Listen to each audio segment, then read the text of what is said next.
Oi, gente, meu nome é Carol, sou uma filha amada de Deus. E aí, pessoal, tudo bem? Eu sou o Paulo, eu também sou um filho amado de Deus. Sim. E hoje nós estamos aqui para falar sobre um tema, um assunto que, para falar a verdade, nem eu sei sobre o que é. Não sei, assim, eu não sei o significado em si, então eu vou aprender junto com vocês. O assunto, você quer o nome do É. assunto? Confundo. O nome é ecumenismo. Ecumenismo. Então nós vamos conversar sobre ecumenismo. Se pode ou Isso. não pode. É isso mesmo? Pode ou não pode? Né? Acho que seria legal, assim, como você falou, né? Você desconhece o tema. Eu acho que, na verdade, assim, ao longo do que a gente for conversando, você vai descobrir que você conhece. Você não conhece por esse nome. Tá? Sim. Eu acho que muita gente conhece, eu acho que inclusive muita gente pratica o ecumenismo, mas não sabe o nome, o que Sim. quer dizer o nome. Tá? E outras pessoas evitam, até porque conhece o nome, mas de repente não sabe aí o que acontece. Sim, eu tava passando meio por cima, eu pensei na possibilidade de eu conhecer o significado, mas não saber por conta do nome. Uhum. E foi uma sugestão, né? É um tema diferente, é um tema legal, então se você gostar, deixe seu like, já comenta também, compartilha nosso vídeo e vamos lá. Isso. Para começar, o que é esse negócio? O que é ecumenismo? Ó, eu tenho as definições aqui, mas eu não vou para as definições. Eu vou, assim, no curto e grosso. Ecumenismo é a tentativa de reunir todas as religiões para fazer, vamos dizer assim, para fazer um culto só. Por exemplo, um culto onde fala um padre, um pastor, um espírita, um monge budista,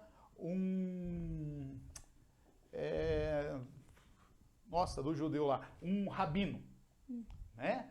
Então, pega aí todo mundo vai lá, tem a sua hora, a sua vez de falar, isso para o mesmo público, né, composto de várias pessoas. A isso dá-se o nome de ecumenismo, tá? Que é a tentativa aí de juntar todo mundo com algum ponto em comum, né? Tá. Em geral, se tende unir o quê? Unir as igrejas cristãs, né? Toda aquela igreja que fala do Cristo, ainda que de maneira não bíblica, né? Então tenta juntar tudo isso para dizer, olha, temos algo em comum, podemos andar juntos, tá? Mais ou menos é isso o ecumenismo. Então Grosso modo. como você falou, para fazer um culto, mas já que está juntando essas várias religiões, eles estariam adorando ao quê? Então, já que está juntando todas essas religiões, eu acho que estaria adorando o Frankenstein, né? Não o Deus único. Nossa.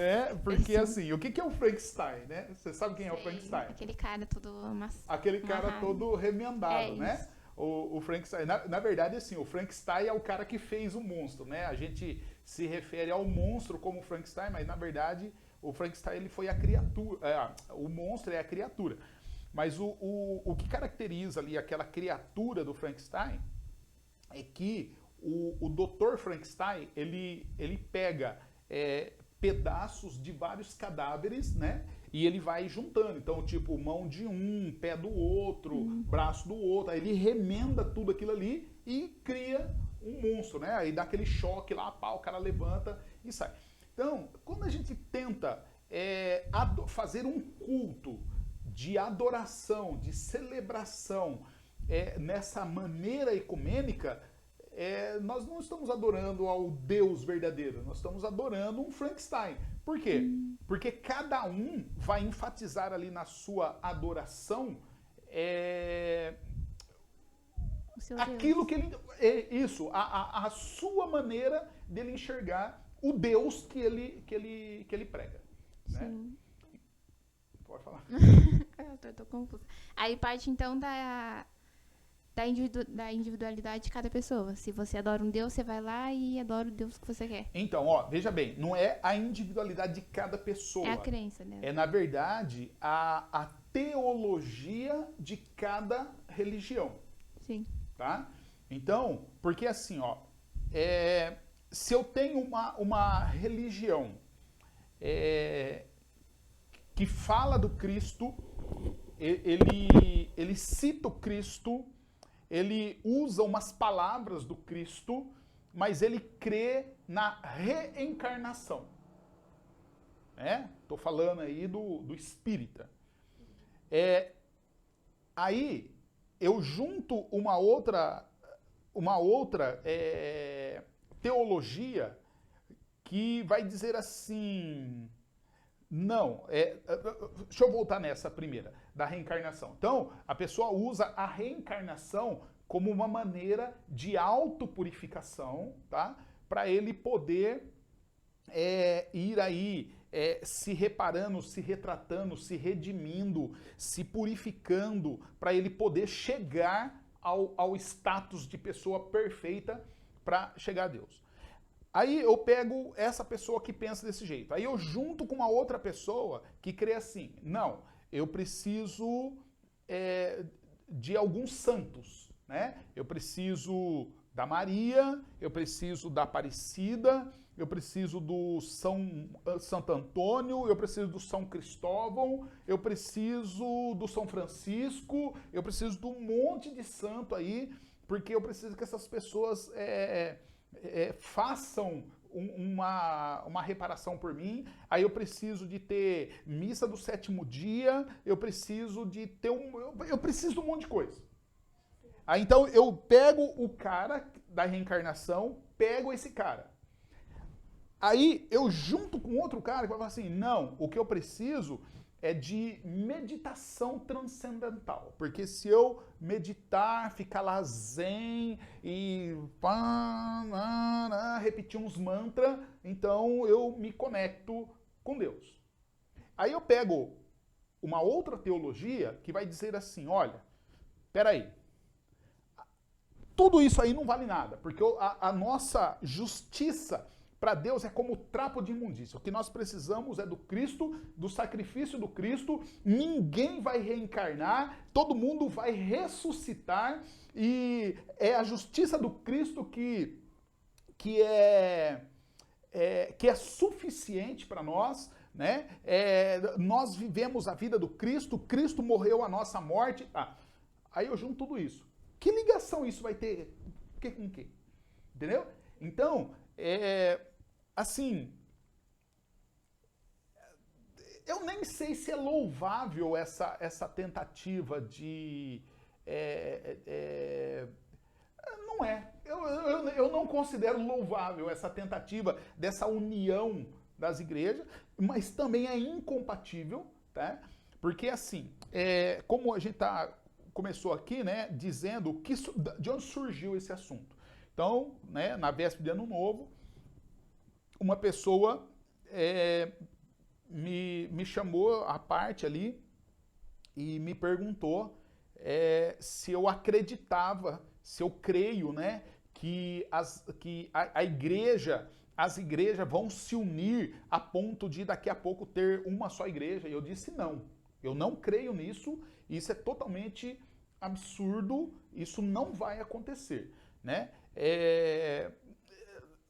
Eu creio assim na igreja universal, no sentido de que o evangelho há de ser pregado e as pessoas vão se converter ao Cristo, tá? E aí, se convertendo ao Cristo verdadeiro, então essas pessoas vão vão fazer parte aí, vão ser integrantes da igreja invisível de Jesus, né? Arrolado a alguma denominação, batista, luterano, presbiteriano, assembleiano, sei lá, né? Mas essa questão de unir espírita com budista, com católico, com evangélico, protestante, histórico, pentecostal. Impossível. Não dá, porque as teologias são totalmente diferentes. Então, é falsa aquela frase que diz que não importa a placa de igreja. Então, quer dizer que eu não posso me reunir com outras igrejas de outra religião. Então, ó... Peraí, você acabou de falar aí do espírita, tá? Então, quer dizer que eu posso me reunir com um presbiteriano, que é uma outra religião? Presbiteriano é outra religião? Na verdade, é uma outra denominação. É, isso. Né? Como religião, os presbiterianos creem igual nós. Sim. Né? Então não tem problema. Não. Assim, vai ter alguns embates teológicos, por quê? E são simples. Por exemplo, os presbiterianos, eles batizam crianças. Sim. Né? E eles têm a justificativa, tem um argumento deles por que eles fazem isso. Se você entende o argumento deles, você até respeita, né? Mas nós não batizamos criança. Por exemplo, você tem 18 anos, ainda não é batizada. Por quê? Porque dentro da nossa forma de pensar, quem é que é batizado? Quem é que pode ser batizado? A pessoa que recebeu Jesus como seu único e suficiente Salvador e Senhor, confessou Jesus publicamente, aí ele vai diante da igreja, e diante da igreja ele dá a sua pública profissão de fé, e aí então ele pede o batismo, tá? Como uma forma de uma decisão que ele já tomou por antecipação. Os presbiterianos não creem assim, tanto o presbiteriano quanto o luterano, eles não creem assim. Eles creem que o pai, né, ele leva a criança, o pai toma a decisão de ensinar a criança, de educar a criança, e aí uma forma dele conduzir a criança a isso ele entrega a criança no batismo. Né? Nós apresentamos a criança, né? Consagramos, quando tem lá o culto de apresentação de crianças na igreja, então nós apresentamos a criança diante da igreja, representando ali que nós estamos colocando aquela criança diante de Deus, no altar ali de Deus, nas mãos de Deus, e Deus vai tomar conta, e nós vamos educar a criança. Então, quase que a mesma coisa, só que um batiza e nós não batizamos, tá? Por isso, o nosso nome histórico, né? Alguns querem dizer que nós viemos do grupo chamado Anabatista, e Anabatista era o quê? Aqueles que não batizavam. E, além deles não batizar, e quem é que eles não batizavam? Eles não batizavam crianças. E depois eles batizavam de novo. Quem que eles batizavam de novo? Aqueles que na outra religião tinham sido batizados como criança. Aí eles batizavam de novo. E essa prática nós fazemos até hoje. Tá? Então, mas salvo isso, tanto o batista, quanto o presbiteriano, quanto o luterano, nós cremos na salvação em Jesus, nós cremos que só Jesus é único, é suficiente, é Salvador, é Senhor, não há outro intermediário. Nós cremos nos 5 solas, né? Só Jesus, só Deus, só a fé, a Deus toda a glória, né? E só a Escritura. A Escritura é suficiente. Então nós cremos nisso. Então nós não precisamos de Jesus e mais um livro, de Jesus e mais a reencarnação, de Jesus e mais o Evangelho do Allan Kardec, de Jesus e mais guardar o sábado, de Jesus e mais e mais. Não, nós não precisamos de Jesus e mais, nós precisamos só de Jesus. Só Jesus é tudo que nós... só Jesus é tudo que nós precisamos. Sim. Então, nós cremos nisso, nós pregamos isso, nós vivemos assim. A Bíblia é a nossa única regra de fé e prática. Né? Então, quando nós dizemos que a Bíblia é a nossa única regra de fé e prática, nós dizemos que uma outra coisa que nós não temos... e somos parecidos, somos idênticos aos presbiterianos, aos luteranos. O pastor, ele não é alguém melhor que os outros membros da igreja. todos os membros, todo o crente, ele é um sacerdote de si mesmo. Então nós cremos no sacerdócio universal, tá? De todos os crentes. Então, alguém está doente, não precisa chamar o pastor, você pode ir lá e orar, né? Você pode ir lá e impor as mãos. Então, nós cremos nisso. Então, quando a gente fala nisso, qual é a nossa diferença ali? Tá, nós batizamos por adultos, né? Ou adultos não, a pessoa que tem condições de tomar decisão sozinha, e batizamos por imersão. Os presbiterianos, os luteranos, eles batizam crianças e batizam por imersão. Por aspersão, né? Que é como joga água, tá? Então, que faz assim com o copo também? Isso. Então eles batizam assim. Mas salvo isso, né? A gente poderia dizer que nós gastamos bastante água, eles são ecologicamente corretos. Nossa, né? Esse é um próximo tema legal, sobre batismo. Já gostei. Sobre batismo, né? Então, é legal. Então, essas questões aí. Então, eu, particularmente, eu não vejo problema de ter... Tanto, Carol, que assim, se nós pararmos para ser sincero, na minha literatura, tá? Aquilo que eu uso para ensinar a igreja, a teologia que eu ensino para a igreja, muito das fontes literárias que eu tenho são escritas por irmãos presbiterianos. Tá? Então, eu sou batista, prego, né, ensino doutrina bíblica, tá? Eu não ensino nem doutrina bíblica, aliás, eu não ensino nem doutrina batista, nem doutrina presbiteriana. Eu ensino doutrina bíblica. E a doutrina bíblica que eu ensino, eu extraio na grande maioria mesmo, dos presbiterianos. Isso não é ecumenismo? Não, isso não é ecumenismo.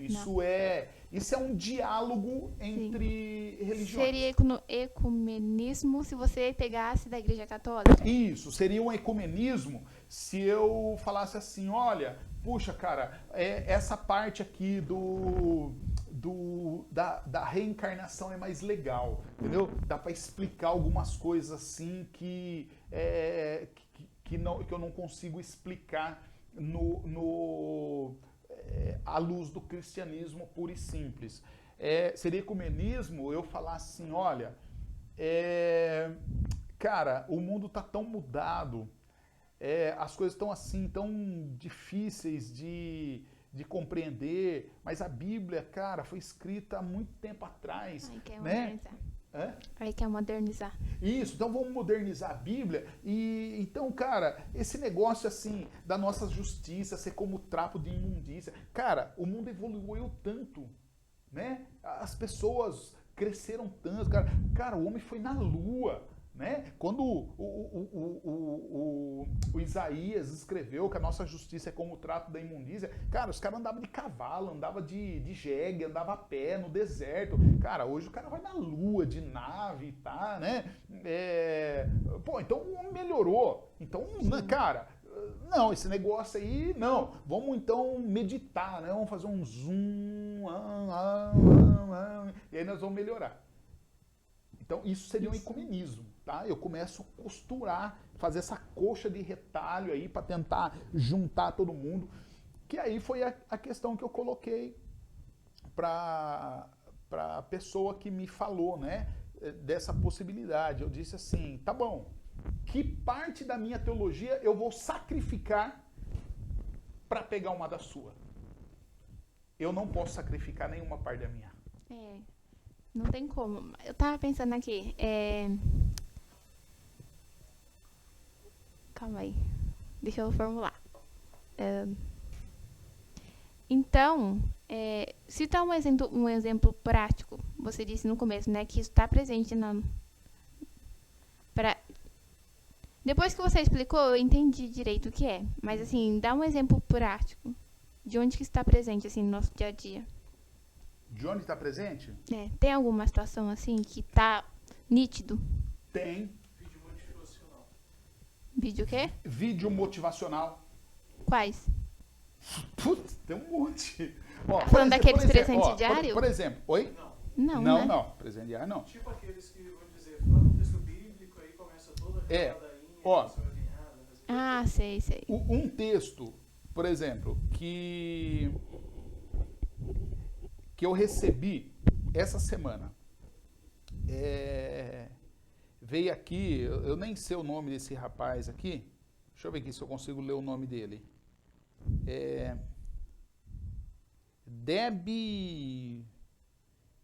Bedinhache, sei lá.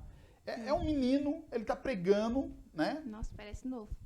Ele tá pregando aqui e a gente vê que pelo aspecto, pelo jeito ele pregar, pelos instrumentos, pelo palco, pelo púlpito, tem Bíblia no púlpito. Então você olha isso aqui, você fala assim, cara, é um culto de crente. Certo? Só que aí eu ouvi essa pregação dele aqui. Cara, é um negócio sem pé nem cabeça.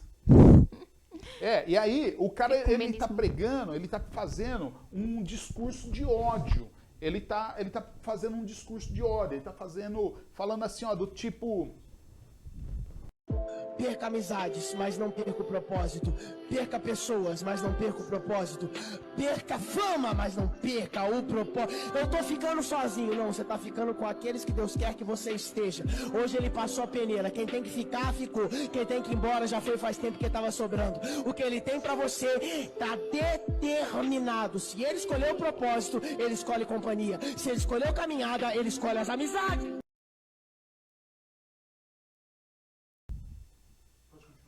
Então, eu vou colocar o vídeo, tá? Para vocês verem. E aí vocês vão entender o que eu estou falando. Isso aqui é um exemplo prático do que é essa questão desse ecumenismo. Tá? Por quê? Olha só, a pessoa fala um negócio e aí você entende que ele fala legal, ele fala fofinho, né? Ele fala com uma certa empolgação, com uma entonação. Então, tudo isso parece, né, que vem de Deus. Só que isso não é de Deus. Tá? Isso destoa daquilo que a gente fala. Um outro vídeo, e aí, de repente, acho que você até pode colocar o... Te desejo prosperidade. Sim, te desejo prosperidade.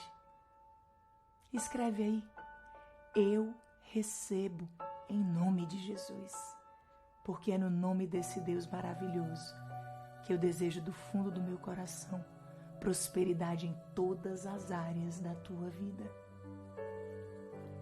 Eu te desejo um trabalho digno, um pagamento mais digno ainda. Te desejo alegria.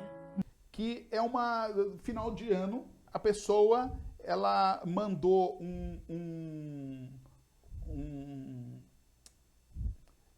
como fala? Um vídeo.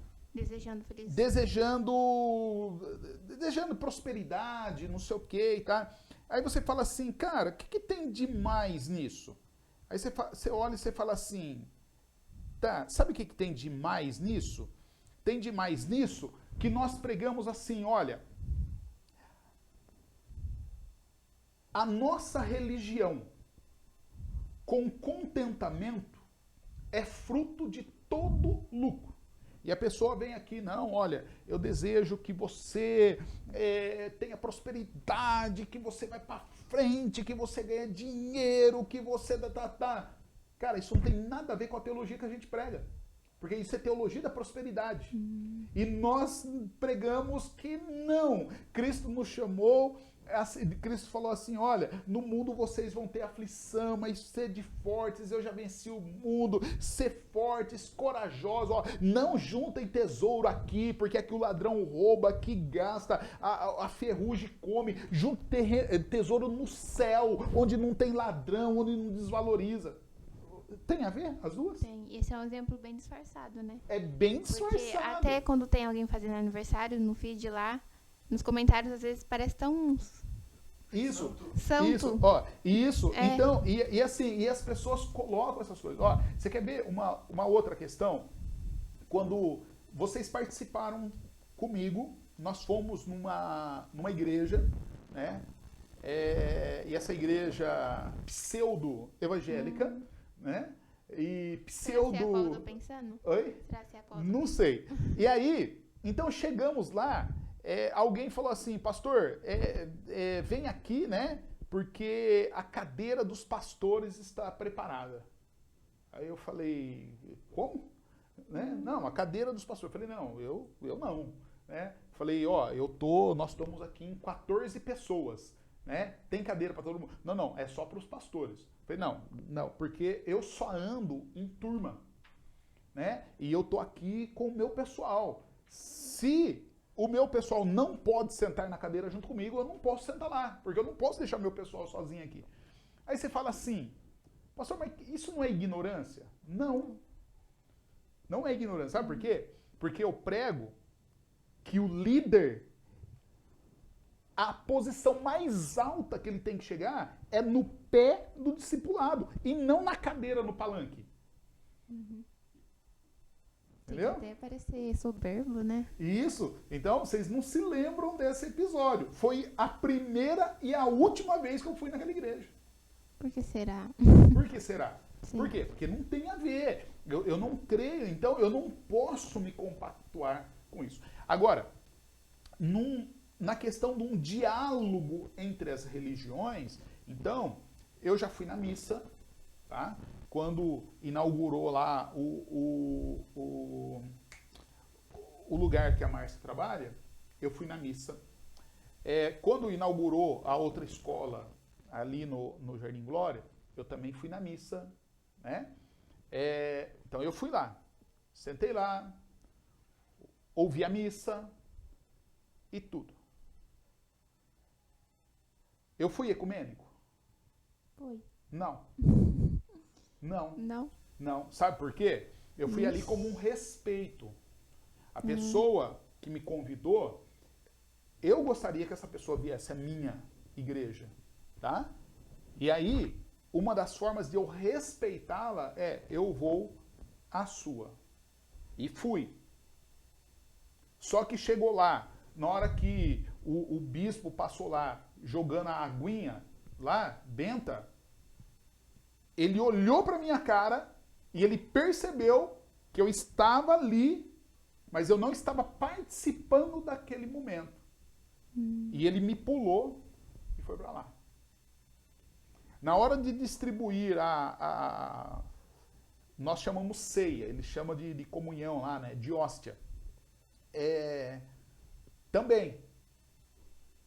Ele viu que eu estava ali, na hora da comunhão, eu baixei minha cabeça e fiquei do tipo assim, olha, eu não participo.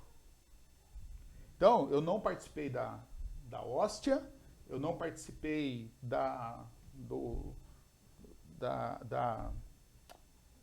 não sei como que chama lá, da bênção lá, da chuva de bênção, né?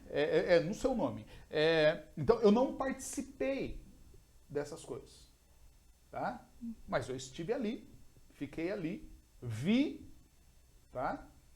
E não falei amém, fiz nada, tá bom? Por quê? Porque aquela expressão cultica não tem a ver com aquilo que eu prego, com aquilo que eu ensino, com a forma como eu entendo e interpreto a Bíblia. Então, se eu estar indo em outras igrejas com esse pensamento diferente do meu e não participando, eu não vou estar sendo ecumênico. Isso. Então, a questão é, por que eu vou lá? Essa é uma boa pergunta. Essa é uma boa pergunta, né? Com que motivação eu vou lá? Você disse agora que foi por conta de respeito. Isso. Por quê? Porque eu tenho um contato cívico, público,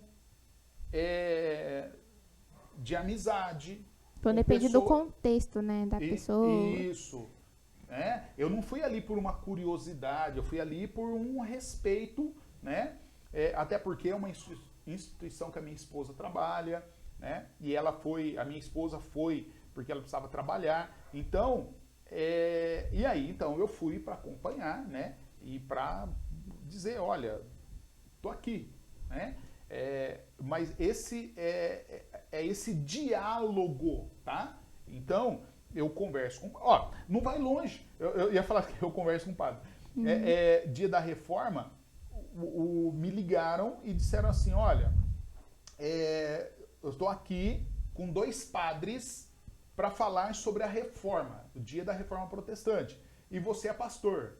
Você aceita vir aqui? E claro, tivemos 45 minutos de conversa, né? Eu e 2 padres falamos. Então, e a gente conversou, né? Sobre a reforma, falamos sobre os católicos, sobre os batistas, sobre os luteranos, sobre os presbiterianos. Então, isso é um diálogo, tá bom? Esse diálogo a gente precisa ter com todos, com todo mundo, né? Ou seja, a gente tem que estar aberto a conversar com as pessoas. Mas agora eu compactuar com a ideologia, com a ideia, com a teologia, aí não. Aí eu tenho que estar pronto. A Bíblia diz assim, eu tenho que estar pronto a responder com amor, de maneira amistosa e de maneira paciente a todos que perguntarem a razão da esperança que eu tenho. Tá? Então eu tenho uma esperança, minha esperança é Cristo, e eu vou falar isso sempre. Carol, e eu não perco a oportunidade, tá bom? Não perco a oportunidade mesmo. Vamos conversar com tal pessoa, vamos conversar. Então eu vou lá. Mas eu não vou participar dos elementos, das atividades culticas dessa pessoa. Então, nesse caso, não é ecumênico. Não é ser ecumênico. Não, é um diálogo. É um diálogo. É relacionamento, né? Relacionamento. Né?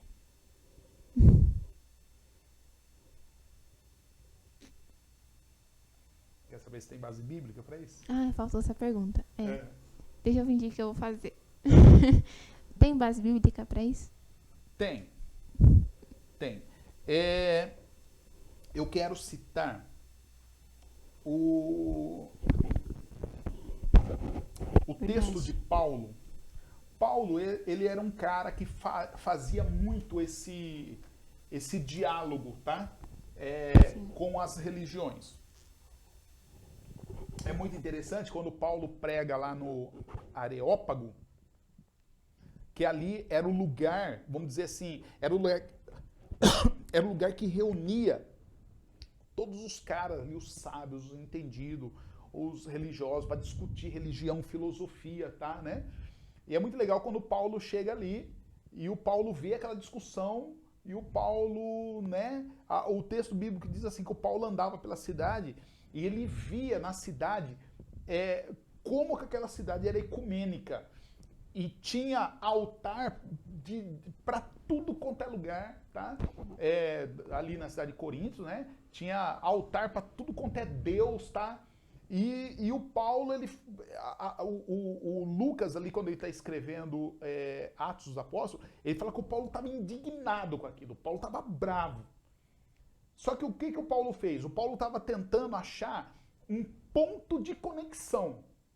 Mas o ponto de conexão não era para ele parar com a braveza dele, não era para ele... Para ele se acalmar. Isso, não era para ele se acalmar. Mas o ponto de conexão que ele queria era um ponto para ele falar do Cristo que ele conhecia, o Cristo que ele acreditava. E aí então ele encontra ali um altar que não tinha um ídolo, tinha só uma inscrição. E a inscrição falava assim, ao Deus desconhecido. Ele falou, tá, é esse. Aí ele chega lá no meio dos caras e fala assim, galera, sabe aquele Deus lá? Sabe aquele Deus lá, o Deus desconhecido? Eu conheço ele. Os caras, como? Conheço. Aquele Deus lá do altar desconhecido é o Deus verdadeiro, é o Deus que eu creio, é o Deus que eu sirvo. O nome dele é Jesus. Oi? O nome dele é Jesus e ele morreu, ele ressuscitou, ele vive em mim, ele pode viver em você e tá. chapou o coco dos caras, os caras, né, ficaram assim, falaram, cara, esse cara pirou. E o Paulo, esse mesmo Paulo, para esse mesmo lugar, o Paulo plantou uma igreja ali, porque diz ali que muitos daqueles caras não sacou o que o Paulo quis dizer, acharam absurdo aquilo, porque a nossa religião ela é uma religião diferente, ela é, né? Como que pode um Deus que morre por amor, um Deus que trabalha enquanto eu espero nele, um Deus que faz novo todas as coisas, um Deus que, se eu me rendo a ele, ao invés de ele me punir, ele me perdoa e transforma a minha vida. Cara, não dá para acreditar num Deus desse. Né? Esse Deus é muito, muito louco, né? É louco assim, louco da...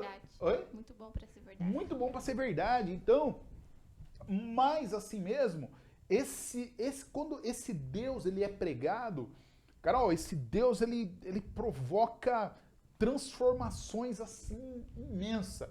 E ele cumpre o que ele falou. Ele chama gente de toda raça, de toda tribo, de toda língua, de toda nação. Junta todo mundo, junta todo esse povo e faz desse povo um só rebanho, de um só pastor, com uma só fé, num só Salvador. O nome disso é igreja. E aí o Paulo pregando esse negócio, juntou esse monte de gente, então surge a igreja de Coríntios. E a igreja de Coríntios, ela tinha essa pegada ecumênica. Né? Então, eles estavam ali, tinha Jesus, mas eles queriam, não, olha, eu sou de Paulo, eu sou de Apolo, eu sou de não sei o que lá, eu sou do Cristo, e o Paulo chega e fala assim, ops, parou. Vamos voltar aqui para o Cristo. E aí o Paulo, então, ele prega aqui, ó, 2 aos Coríntios, capítulo 6, verso 14 ao 18, o Paulo diz assim, não se ponham em julgo desigual com os descrentes. O que é o descrente aqui? É o que não crê no Cristo, né? Ou crê diferente do que a Bíblia diz. Então ele fala, não se põe em julgo desigual. O que é colocar em julgo desigual? É quando eu falo assim, ó, para eu poder conviver com você que tem uma outra fé, eu sacrifico a minha.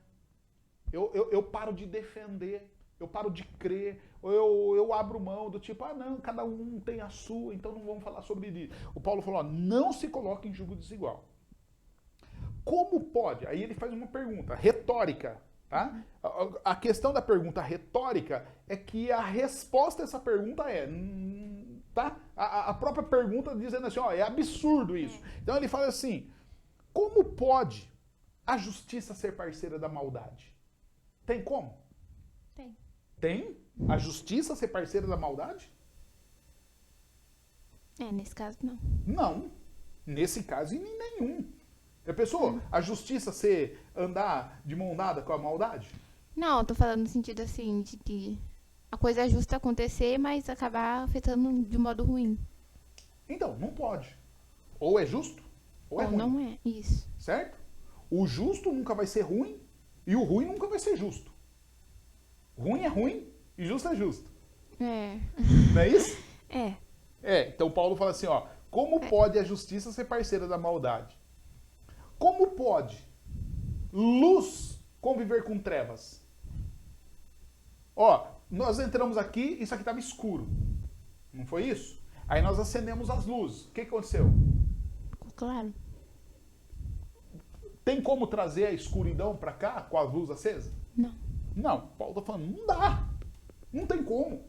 Não tem como a justiça caminhar com a maldade, não tem como a luz conviver com a escuridão. Que harmonia pode haver entre Cristo e o diabo? Cristo e o diabo podem ser amigos? Não. Como alguém que crê pode se conectar com alguém que não crê? Também não. E que união pode haver entre o templo de Deus e o templo dos ídolos? Dá liga? Não. Pois nós somos templo do Deus vivo. Se nós somos templo do Deus vivo, como que a gente vai se conectar com outro que adora ídolos, é habitado por ídolos, é habitado por espíritos, sei lá como? É isso que o Paulo está dizendo. Ele fala, então, como o próprio Deus disse, habitarei e andarei no meio deles. Eu serei o seu Deus e eles serão o meu povo.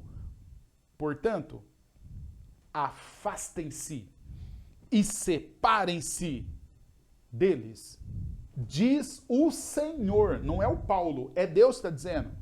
Não toquem em coisas impuras e eu os receberei. Eu serei seu pai, vocês serão meus filhos e minhas filhas, diz o Senhor Todo-Poderoso. Quer mais base bíblica que isso?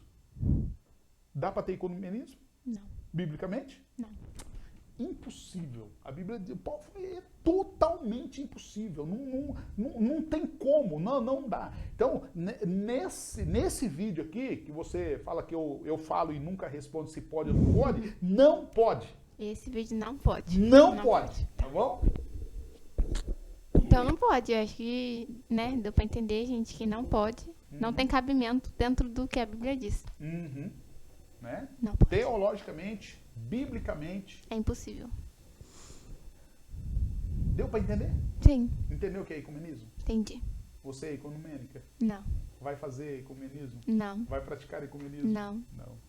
Nossa, parece batismo. Mas tá bom, vamos cancelar? Vamos o quê? Cancelar? É, Cancelar? o vídeo. Cancelar o vídeo? Não, acabar, Ah, encerrar. encerrar o vídeo. Sim. Então vamos lá. Chega falando do batismo. Hã? Vou cancelar. Ah, o cancelar o batismo. Não, o vídeo. Não, É isso, gente. Até a próxima. Valeu, pessoal. Fica com Deus.